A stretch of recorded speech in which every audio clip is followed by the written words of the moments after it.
Utah and Oklahoma State look like they're going to be set for several memorable matchups during their time together in the Big 12, and that will instantly get underway when the two teams meet in a big-time Big 12 showdown this fall. Who has the edge? Kyle Whittingham, Mike Gundy, Cam versus Alan Bowman, all that and more on today's Locked On Utes and Locked On Oklahoma State crossover.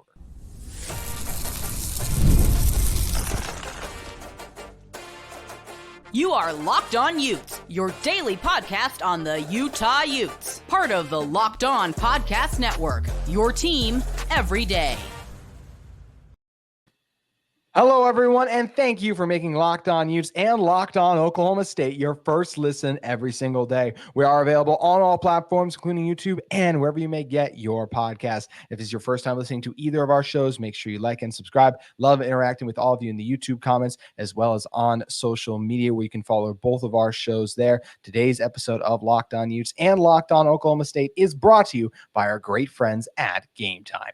You can download the Gametime app, create an account, and use code LOCKEDONCollege for $20 off your first purchase. Terms apply. Again, it's code Locked On College, all caps, no spaces, for $20 off your first purchase today. My name is JT Wistricll, host of Locked On Utes. Excited to be joined by Cody Stovall of Locked On Oklahoma State. And Cody, this is a matchup. We're going to talk about all the angles, the Kyle Whittingham versus Mike Gundy, the Cam Rising versus Alan Bowman. But these two programs have been so successful. When Utah, you go back to their Pac-12 history, now Oklahoma State in their Big 12 history, they have a big early season showdown right away. This feels like it's going to be one of the rivalries of the new Big 12.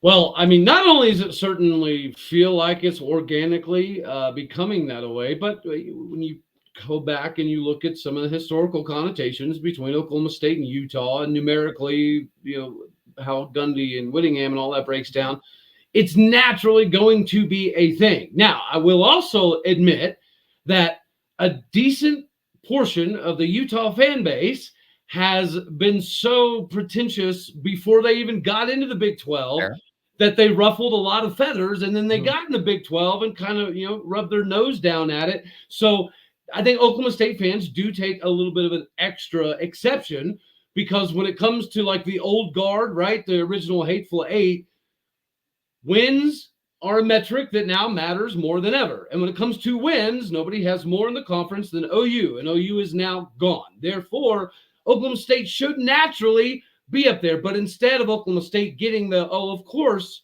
they're going to take the next flag, it's not. It's the whole world's talking about Utah. So as Oklahoma State fans, it's like, wait, what? What why is everyone just talking about Utah? And if you look at FanDuel, things of that nature, we have 21 returning starters. We have 91% of our roster returning. We have a top 5 Heisman guy, and we have a 73-year-old quarterback, and we're projected at a 7.5 win total. Like, Mike Gundy hasn't done that since 2005. So that's where there is some animosity. In the beginning, Utah fans were like, we don't want in the stupid truck stop conference. Some Utah fans. Bro, when you say some, all right, mathematically speaking, it's a significant percentage. Okay, that's fair. There's a lot of Utah fans.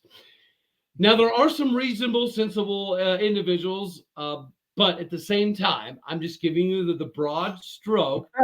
Everybody is kind of pumping up Utah while disrespecting Oklahoma State. And I do think that it sets up for this season's early matchup to be pretty epic. It's going to be absolutely epic, and it's very hard to win at Oklahoma State. Look, you and I were talking before the show, like, obviously South Alabama game happened, but every team has some of those games where it's like an out-of-characteristic performance. What's important to look at the totality and be like, well, this is an incredibly tough place to play at home, and I still think it's very interesting that it is such an early season matchup, because the implications, if it were later in the year, to me would make it even more exciting. But it's going to be electric, and it's very hard to win down in Stillwater. Now, look, like you said, a lot of your Oklahoma State fans will be listening to this, and they'll be wondering, what kind of Utah fan is JT Wistricll? Well, he's the one who does think Utah deserves to be the favorite in the new look Big 12. And I will say, we're making this about Utah versus Oklahoma State. So if there are any of you Kansas State fans listening, we can have that discussion another day. Let's do this Utah versus Oklahoma State. I feel Utah is an understandable favorite to win the Big 12 because Cam Rising has guided this team to 2 Pac-12 championships when he's been healthy. The identity that Utah football has of a physical running style is something that year in and year out, they do a really good job of. They have a couple returning starters along the offensive line up front too. Brant Kuithe coming back is a massive thing, one of the best tight ends in college football, and adding Dorian Singer, a receiver with a 1,000-yard season under his belt, as well as a couple other quality pieces. I think the passing game could be a nice step in the right direction too. And this is where it makes it very interesting because you mentioned your returning Heisman favorite. Well, Utah did have a top 5 run defense last year, and they lose their best defensive end? Yes, but he was more of a pass rusher than anything else. So I still expect that run defense to be electric, and it was something that was a strength for this team for a few years. Secondary has some new look guys for Utah, but this is Kyle Whittingham, Sharif Shaw, Morgan Scalley. This Utah secondary always churns out good players. This schedule also really lines up in Utah's favor. This is their tough game, and I'll come out and say it even early, Cody. I do think Utah makes an early season statement in Stillwater. I think it's going to be an incredible game, but as with the time we're recording this on June 11th, I do have Utah coming in and stopping the Cowboys in Stillwater. Fair play. Well, I will say when it comes to the particular scheduling for you guys, I think that it might be the biggest game that you need to get up for throughout the course of the season. It's very, very possible. Now, when it comes to having one of the top defensive or rushing attacks in the country, I will see that, and I will raise you the fact that we have 7 returning offensive linemen that have over 172 starts between the lot of them. So whenever you look at anything from tackle, we have a competition at guard. It is literally redshirt senior, redshirt senior, redshirt senior, redshirt senior, redshirt senior, senior, redshirt junior. That is our offensive line. Therefore, the guy in the back toting the rock, Ollie Gordon, sure, he's a bad mamma jamma, but he has so much returning in front of him that he's not going to get as many carries, nor is he going to need as many carries. That's part of it, the whole NIL packaging, preparing him for the NFL draft because he is projected as a top 20 pick at the moment. Oklahoma State is going to do their best to kind of keep that maintenance. But at the same time, he's going to have to get his, right? Our success this season, it's not as predicated upon Ollie Gordon as it was last season, but there's no secret that if Ollie is anywhere near the 7 yards a carry area, then we're probably going to end up in Arlington. And yes, I will say from the schedule, there's a good possibility. It is Oklahoma State and Utah that have a rematch in Arlington. I'm okay with it. I do have Oklahoma State versus KU, but that's only because I have to ruffle as much Utah feathers as physically possible. Now, honestly, here's what I've said so many times. I'm going to put money on Oklahoma State because my heart, my soul, and everything else would kick me in the face if I did anything other than that. But the fact that it is so early does concern me because Utah is going to be healthy. Here's where I think a game may become somewhat troublesome would be like UCF. That's the biggest difference between the Pac-12 and the Big 12 that I do think that you guys will see, right? Kalani Sitake has discussed how they spent a couple of years just reinforcing the O-line and D-line to get prepared for the Big 12. Is it the SEC? No, but it's the same kind of buildup. And I know the Pac-12, has had some success. And in 2022, 2023, you guys were pretty much the face of the Pac-12, or at least in Big 12 country, you definitely were. So I understand that, there's a lot of play here, but at the same time, I think we're just better, bud, because we're deeper. We're deeper. That's it. I think talent on talent, it's the story that writes itself. Where you, I think, are going to have some difficulties is in the back end. Y'all replaced like 8 corners and safeties. I know you have phenomenal defensive linemen, and you have probably the best linebacker core coming out of the Pac-12 into the Big 12, for sure. But at the same time, that back end is going to be slightly problematic to me. And our best wide receiver last season didn't even get to play after week 4 because he got hurt. So you've got Brennan Presley, right, who has a significant amount of accolades already attached to him. But now you have DeJon Stribling, and then you have some of the other assets that now that we have a real tight end, bro. 2 years in a row of a real tight end in Stillwater. This is fun. Yeah, this is, I mean, well, that's the main word I'll take away already. I think this is just going to be an electrically fun matchup. I can't wait to see how it all plays out. And I already said that I think Utah is going to go into Oklahoma State and get a win. But if someone also said, hey, GT, what's the toughest games on Utah's schedule? And they're most likely they would lose. I would without a doubt say their game in Stillwater against Oklahoma State. So I can see all kind of results playing out in this one. And that's why there's still so many fun angles we get to tackle and talk about, including the reason both of these programs are so respected. Kyle Whittingham and Mike Gundy. We're going to be talking about the coaching matchup that makes both of these teams so potent in the Big 12 coming in 2024 and beyond in one moment. But first, I want to talk to you all about one of the sponsors of today's episode of Locked On Utes and Locked On Oklahoma State. It's our great friends at Gametime. Gametime is the fast and easy way to get tickets to your favorite sporting event, whether it is the NBA Finals or, of course, any MLB game. That's without even mentioning all the concerts, comedy, and theater events, so many other ones too. You know, with Gametime, you can get the best last-minute deals, all-in-price views from your seat, their low-price guarantee. Gametime truly takes the guesswork out of buying NBA tickets. You can save up to 60% off buying last-minute tickets for sports, concert, comedy, theater events, etc. And you can even save more when you use things like flash deals or zone deals. With flash deals, those are exclusive in-app deals on select seats ahead of the game or event. Or how about zone deals, where you save even more when you choose a section and let Gametime choose the seats. All-in price views are also another nice thing, that you know exactly what total you're getting. No surprise fees at a checkout, which compared to other ticketing apps, I'm sure we will all welcome when you see that. Also have that low price guarantee where Gametime will credit you 110% of the difference. And your purchase is covered with the most flexible customer service policy in the ticketing industry. So you can take the guesswork out of buying NBA Finals tickets with Gametime. Download the Gametime app, create an account, and use code LOCKEDONCollege for $20 off your first purchase. Terms apply. Again, create an account and redeem code LOCKEDONCOLLEGE, capital LO, and all of college is capitalized and all that one word too, for $20 off your first purchase. Download Gametime today. Last minute tickets, lowest price guaranteed.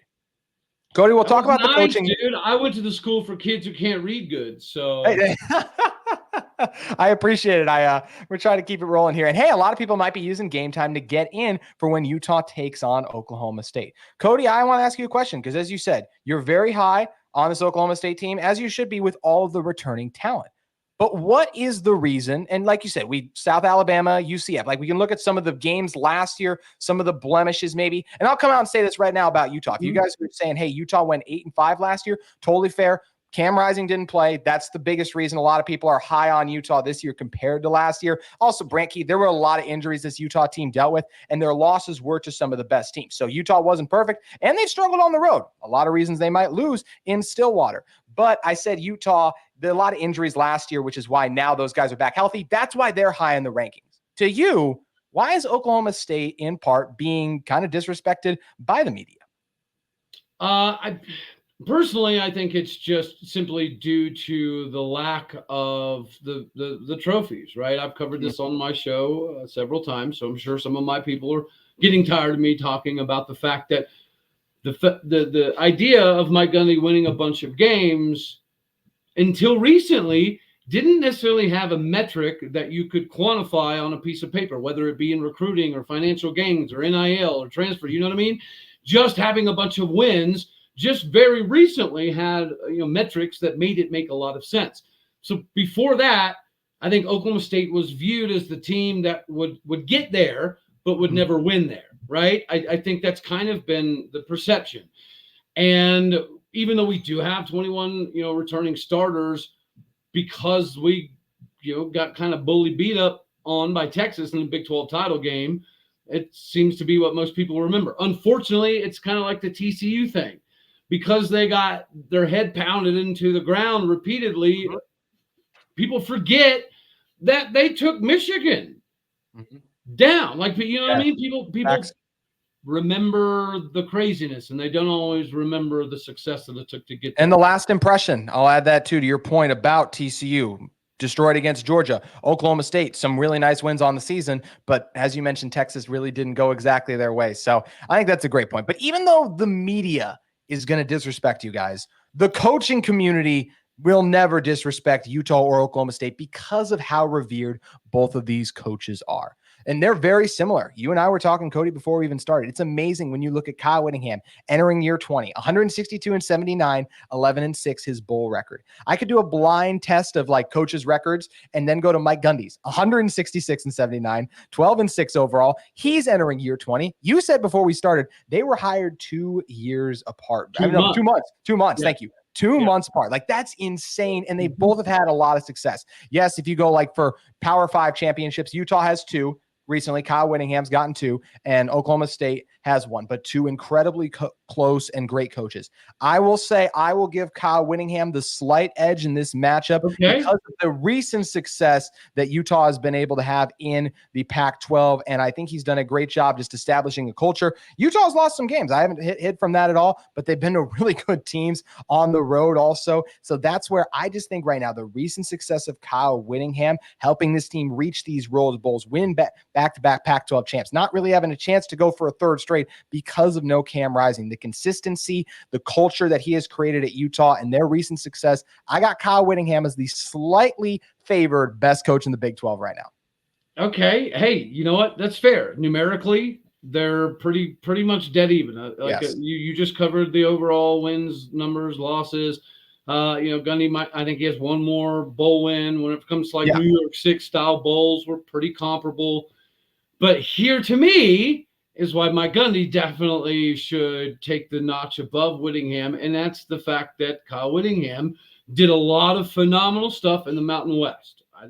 That to me is the biggest differentiation. Now, I also think that this season will be a little bit of a prove-it moment for both sides of the aisle, right? Because for us in Big 12 country that are saying, well, winning the Pac-12 is like winning the World's Tallest Midget Award because it's a conference that no longer exists, right? Yeah. It was that great, but at the same time, the Big 12 outside of OU and Texas isn't necessarily viewed as a juggernaut by college football by any stretch of the imagination. So it's the Pac-12 coming over like, hey, we're the hottest thing in the Pac-12, not name. Well, yeah, I think you guys actually are hotter than Oregon.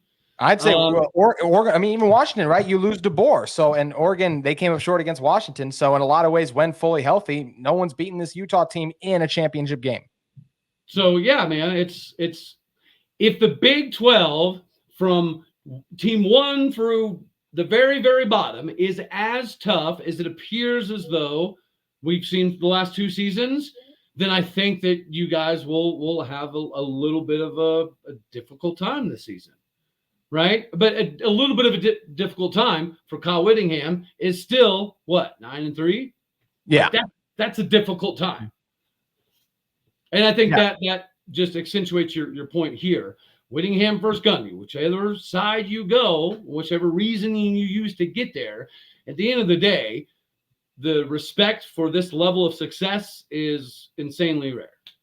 Yeah, and they've both, just been, like I said, either side, whoever your coach is, it's like, yep, got no problem with that because they're both have been fantastic, won so many times on the biggest stage, and that's what is going to make it very interesting. And you know what else is fascinating? We've mentioned the schedule a few times now, and now the Arizona game. So Utah goes at Oklahoma State, then plays Arizona at home. Because that game's at home and some of the departures, maybe it won't end up being their toughest game, second toughest game on paper. But the fact that you guys then have to play, us right away, and then the next week go and take on at Kansas State, it's just very interesting how the schedule shaped out. And if we do want to see a rematch of these teams in Arlington, something that is very likely, it's just going to be very interesting to see how both of these teams navigate those big games early. You mentioned for Utah, the injuries. Cam Rising has missed games, even when he's been healthy in seasons, a lot. So Utah needs to make sure they capitalize on those early games, and it's been a while since he played football. So I also understand anyone concerned listening to this about Cam getting back to form. But I'll also say this. I'd rather trust Cam to get back to form than have some other quarterbacks in this conference who I feel like some people, and I'm not talking about Alan Bowman right now. We'll get into that debate in a second. But I feel like there's other quarterbacks where it's like, oh, this guy's going to be great. And it's like, well, you're projecting him to make that step versus I just need Cam to get back to where he could be. But the injuries are going to be a huge thing. In that early 2-week season stretch really feels like it's going to define if these two teams end up playing each other later in the season. But Cody, I will take it back to the Cam Rising, Alan Bowman thing like that. look, I obviously feel confident when I say Cam Rising compared to these two quarterbacks is the better of the two. I look at the two conference championships, and you mentioned earlier that you have a quarterback in his 73rd year. That's exactly what Cam Rising is too. Cam Rising and I were in the same high school class. I've been out of college for 2 years. Cam Rising is loading up to go into another year of college football. When I look at Cam, wild. It's insane. And that's just the era we live in. And Cam, I actually think this would be his final year, but like if he transferred a certain way or something, like we could see him get her an 8th or a 9th like that. But when you're comparing guys like Cam Rising and Alan Bowman, some of the numbers that they've thrown for like overall in their career, very comparable, right? Both guys over 3,000 pass, or their last season for Cam when he was fully healthy, over 3,000 passing yards. Alan Bowman had the same thing last year too. 3,000, had the 15 touchdowns. Cam had 26 touchdowns his last full season, and Cam can do some things with his legs too. We've seen Bowman make some nice plays with his at times as well. But this is, I'll say, is where the biggest separator for me more than anything in these guys, not the more dual threat that Cam is. It's the interceptions. Alan Bowman had 14. Cam Rising has done a better job at taking care of the ball and coming through big in those championship moments, is why I have him as the better quarterback in this matchup. Oh, well, you're not going to get a massive argument out of me in regards to Cam Rising being better than Alan Bowman, especially whenever it comes to, statistically on-field play, right? So Cam's gone through the transfer, but after his transfer, he found a very, very solid home. And since he's been at Utah, he's made that home, and he's kind of turned himself into a household name. Alan Bowman has taken a completely different track to kind of get to where he is now. And in last season, there was a decent amount of good, but you just mentioned being almost 50-50 on picks to touchdowns is not ever a good recipe for success. The biggest thing that was problematic for Alan Bowman last season was his inability to maintain a pocket presence. So when the pocket would break down, or he would even perceive that the pocket was breaking down, I call him Crawdaddy Bowman, like a crawdad, because he would just shoot backwards 17 yards and throw it in the stands. This I didn't see changing, right? But in spring, it's just a small sample size. But in the few practices, I was able to see he looks like he actually did get better in the pocket somehow, right? 77 years into the daggone thing, he did in fact find a way to stay in the pocket. Now, is that really a big developmental, moment, or is it the fact that we have 7 returning linemen? That's the stuff that we don't know until the season starts.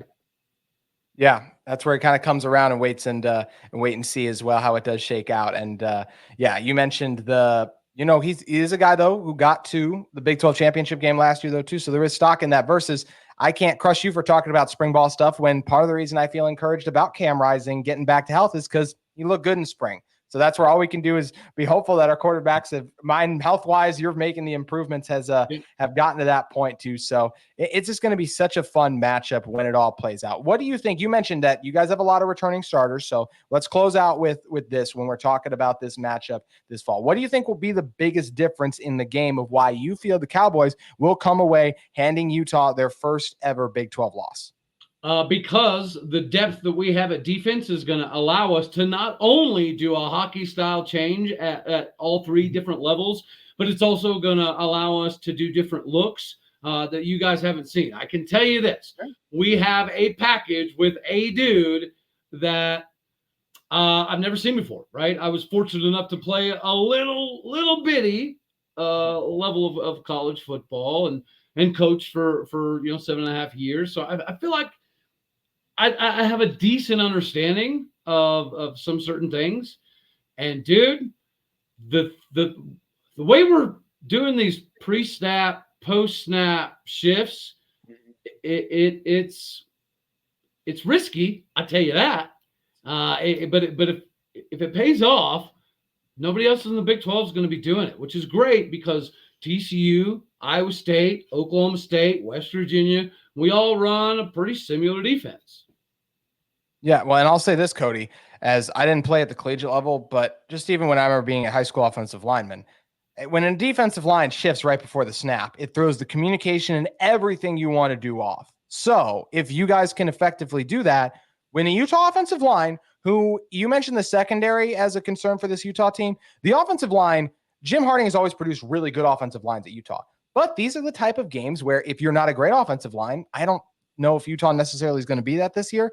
That could be an issue in a game like this where the defensive line is shifting and rotating. So it's not just the D line. That's the crazy part. That's why. Okay, I'm just go into like crazy world with me real quick. All right, and just close your eyes and envision, right, a defensive end and a free safety trading places. Doesn't make no sense, does it? That's true. Doesn't make any sense. But what if your defensive end is 6'3", 240 pounds, and just so happens to run a 4.5 40? Fair. What if you have a free safety that's 6'4", 250 pounds, and runs a 4.5 40? We're doing some stuff, dude. Whether it works or not, I don't know. But we're doing some wild stuff with this defense. It could just be experimentation. It could be just seeing what kind of packages we can put together. But we're shuffling post-snap, pre-snap in ways that I don't know, man. It looks like we're running around like a bunch of spider monkeys ready to jump up on some Mountain Dew. And what will be interesting, by the way, is how much of that you show against an Arkansas. Because I'm looking at your schedule, South Dakota State, Tulsa. Obviously, you don't need to get too crazy to win those games. So how much do you reveal against Arkansas when you'll actually be playing former Utah running back Quinton Jackson? Fun fact there. That'll be a fun one, but I'm going to let a little cat out of the bag. The game before that is equally as difficult, if not more difficult. South Dakota State has won back-to-back FCS national titles. They've won 29 games in a row. So should we win? Yeah. Should we win with a few backups in the game? Yeah. But how many times did Chris Kleiman's North Dakota State squads knock off so many teams that eventually K-State was like, dude, stop beating everyone in our conferences and just come join us. Yeah. that's what South Dakota State's turned into, right? They're that same team that nobody wants to play, that we really probably don't want to play either, but we make these schedules years ago. Nobody knew 4 or 5 years ago South Dakota State was going to win 30-day games in a row. Nobody knew that. All right. But yeah, Arkansas is a trap because physically, O-line, D-line, as much as we have an advantage as far as depth, it's not going to be an advantage to those guys, right? Yeah. So, the beating your head against the wall down low, that's going to be difficult. I would assume that that's a game that hopefully Ollie doesn't necessarily need a whole lot of carries. Yeah. That's a game that we're going to hand to the big Indiana transfer running back that's as big as a linebacker and pass the ball. It'll be interesting to see those early season tests. Utah's their schedule before they see you guys, not very hard. Southern Utah, Baylor is just, it's not the greatest year for the Bears coming in, like to Salt Lake City, a place Utah has not. I will say this about Utah. They've only lost at home once since 2018. That was to Bonix, and Cam didn't play in the game. So I'm just saying a full strength Utah team has not lost since 2018 home, making Rice-Eccles Stadium one of the tougher places to play. So they should be good there. Then they'll play Utah State. So they should be undefeated coming to the game against Oklahoma State. And I can't wait to see, Cody, does the Utah defensive line, which was such a good run defense last year, are they able to contain? You never shut down a player of Ollie Gordon's caliber. Can they contain Ollie Gordon? Does Ollie Gordon, that offensive line with their experience, are they able to lean on a Utah defensive line that does have 4 guys on it that have been a part of both Pac-12 championship teams? So you've got some experience on both sides of the ball. I think that matchup will end up defining the game. We got a long way to talk about and preview and break it down, though. But Cody, before we get out of here, was there anything else you wanted to mention? No, like I said, I think for me, you think it's going to kind of be something in the trenches. I think it's going to be wide receivers versus your corners. Yeah. I think that makes a lot of sense when you look at, you guys should be able to protect Bowman, like you mentioned. There'll be times I expect Utah to get through, but for the most part, Bowman should be kept up pretty right. So you get your top returning corner for Utah's Maya Vaughn back, and it's a lot of new beside that. So going to be a fun early season showdown. And Cody, this is one of the games where you mentioned there are Utah fans who were frustrated. I still say it seemed like it was more because that was the vocal majority online, but this is one that gets me really fired up because this is a game between two tier 1. Let's go back to the EA Sports thing. We have that baby. 2 tier 1 college football programs facing off Big 12 title implications. I wish it was September already, Cody. And this was super fun doing this with you, man. Appreciate you stopping by. Absolutely. Yeah, it was awesome. I'm glad you hit me up. We definitely need to do this again. Hopefully, whether it's either before or after the Utah game, but maybe both. Yeah, it'll be good, man. I will say this, I'm very excited that Utah is in the Big 12, because I do think that it does help from a marketability standpoint, just like I think that Dion is massive, right, for being in the Big 12. The fact that Utah is coming over, right, and there is a bunch of national media attention saying, well, Utah is going to win the Big 12 in year one. Does it create some animosity? Absolutely. But is it good for all the fan bases? Really, yeah, absolutely. Yeah. It does. And you mentioned the marketability. If you beat a team with a high ranking number, Utah should absolutely have one of those by the time they stop by Oklahoma State. And the Cowboys should too, if Utah is able to knock them off. So both sides going to be great to break it down. We're going to continue to do so. Like I said, I wish it was September already, but that is going to do it for our show today. Cody, it was great talking with you again. Make sure you guys subscribe to Locked On Utes and Locked On Oklahoma State. And we'll be back with you very soon for more content on the Utah Utes and the Cowboys.